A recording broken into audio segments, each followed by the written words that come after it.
का निर्माण किया गया। सारे ब्राह्मणों को जितनी मृदिका लाए गए थे उसमें से अंश अंश मात्र ब्राह्मणों को दी और ब्राह्मणों ने शिवलिंग का निर्माण कर पूजन करना प्रारंभ किया। अब जरा ध्यान दीजिएगा कि वो पार्थिव शिवलिंग का जब पूजन किया, वेदप्रिय ब्राह्मण ने, हरप्रिय ने लाकर दिया। सारे ब्राह्मण जितने भी थे सबने सुंदर शिवलिंग का निर्माण किया। सुंदर शिवलिंग का निर्माण किया। बड़ा सुंदर सुंदर शिवलिंग का जब निर्माण कर कर पूजन करना प्रारंभ किया,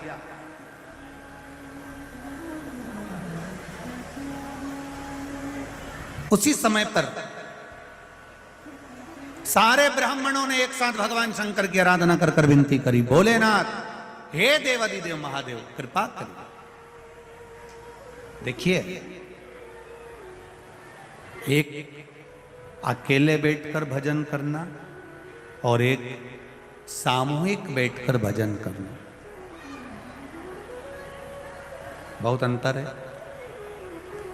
3.5 करोड़ रोम छिद्र ये मनुष्य के शरीर पर हैं। 3.5 करोड़ रोम छिद्र मनुष्य के शरीर पर हैं। ये 3.5 करोड़ रोम छिद्र का जो पवित्र स्नान होता है वो भगवान के भजन से होता है। एक दिन में मनुष्य को 3.5 करोड़ बार भगवान का नाम लेना चाहिए, तब जाकर ये शरीर शुद्ध हो पाता है। अब 3.5 करोड़ बार तो कोई भगवान का नाम लेगा नहीं, तो क्या करना चाहिए? कथा में जाकर बैठ जाओ। भगवान की कथा में जाकर जब बैठोगे, सब इतने लोग एक साथ में मिलकर जब भगवान का भजन करेंगे, वो भजन करते करते जब वाणी से निकलेगा, टकराएगा, बिखरेगा, कण कण कण कण 3.5 करोड़ रोम छिद्र में समाएगा, तो हमारा कल्याण अपने आप हो जाएगा। करो भजन भगवान का। प्रार्थना में वो बल है।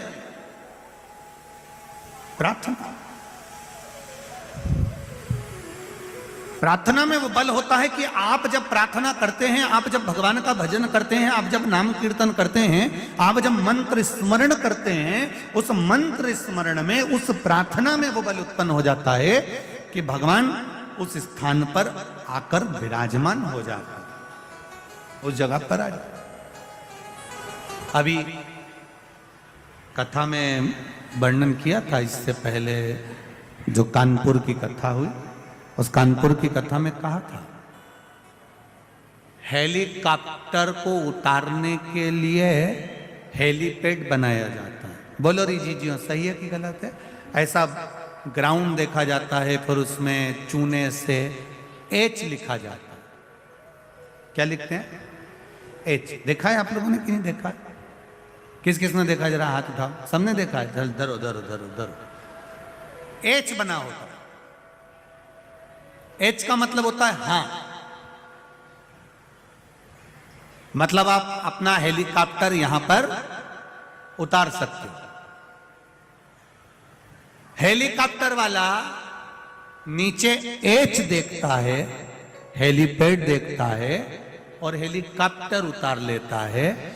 उसी तरह रोज प्रतिदिन मेरे देव अधिदेव महादेव माता पार्वती जी के साथ में भ्रमण के लिए जाते हैं। जहां ये शिव महापुराण की कथा होती हुई दिखती है, मेरे भोलेनाथ भी अपना हेलीकॉप्टर अपने नंदी को नीचे उतार ले।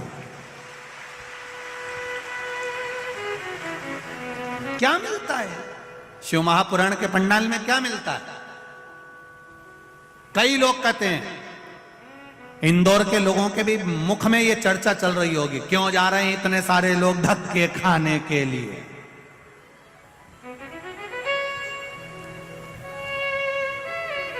कई लोग कहेंगे लोग पागल हो गए।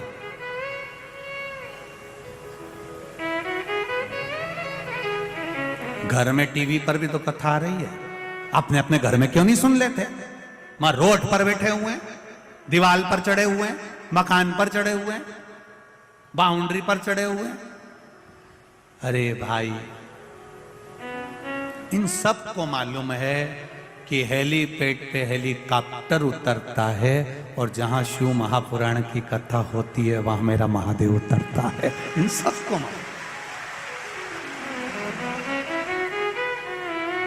और जैसे ही हेलीकॉप्टर से नेताजी नीचे उतरते हैं तो जितने लोग हेलीपैड के आसपास में होते हैं वो अपनी अपनी एक एक सूचना दे देते, साहब हमारे यहाँ पानी नहीं आ रहा है, साहब हमारे यहाँ नल नहीं चल रहा, साहब हमारे यहाँ ये प्रॉब्लम है, हमारे यहाँ वो प्रॉब्लम है। उसी तरह देवाधिदेव महादेव जब इस शिव महापुराण की कथा में जहाँ कथा होती है, हम पहले भी आपको कहे कि शिव पुराण जिस स्थान पर होती है वो स्थान साधारण नहीं होता, वो कैलाश धाम होता है जहाँ भगवान शंकर की कथा हो रही है। आप लोग जहां भी कथा सुन रहे हैं, आप जहां कथा श्रवण कर रहे हैं, ये पूरी भूमि ये समझ कर बैठी है कि हम कैलाश पर बैठकर कथा सुन रहे हैं, कल्पवास करते।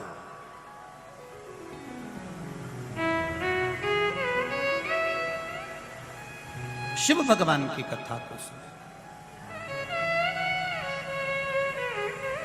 सबके दुखड़े जो तू हर गया डमरू वाले, तो मेरे दुखड़ों को देख कर क्यों डर गया डमरू वाले। ऐसा क्या कर दिया मैंने जो मेरे दुख नहीं कटते प्रभु। आप कृपा करिए, आप दया करिए, आप उदारता करिए, आप करुणा करिए। तब सबने ब्राह्मणों ने एक साथ भगवान शंकर को पुकारा। अभी तक दूषण नाम का राक्षस जो रत्नमाल पर्वत पर बैठता था, अब वो अवंतिका में अपना असली स्वरूप धारण कर कर घूम रहा है।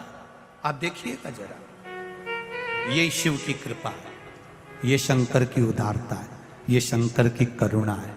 अभी तक जो रूप बदल कर चल रहा था, अब उसका असली चेहरा भगवान शंकर की कृपा से सामने आ गया। अब वो राक्षस के रूप में घूम रहा, असुर के रूप। आपके साथ में अगर कोई बुरा करने वाला है, आपके साथ में अगर कोई गलत करने वाला है, आपके साथ में अगर कोई आपके लिए अपशब्द कहने वाला है, आपके लिए गालियां देने वाला है, वो कितना भी छुप कर दे ले, फिर मेरे महादेव की कृपा जिस दिन हो गई, वो अपने असली स्वरूप में प्रकट हो ही जाता है, सामने आ ही जाता है। करे वो करने में दिक्कत नहीं, करे वो। भाई बैठिए, आप देंगे माइक, देंगे, बैठो बैठो। असली स्वरूप में वो प्रकट हो जाता है, अपने असली स्वरूप में सामने आ जाता है।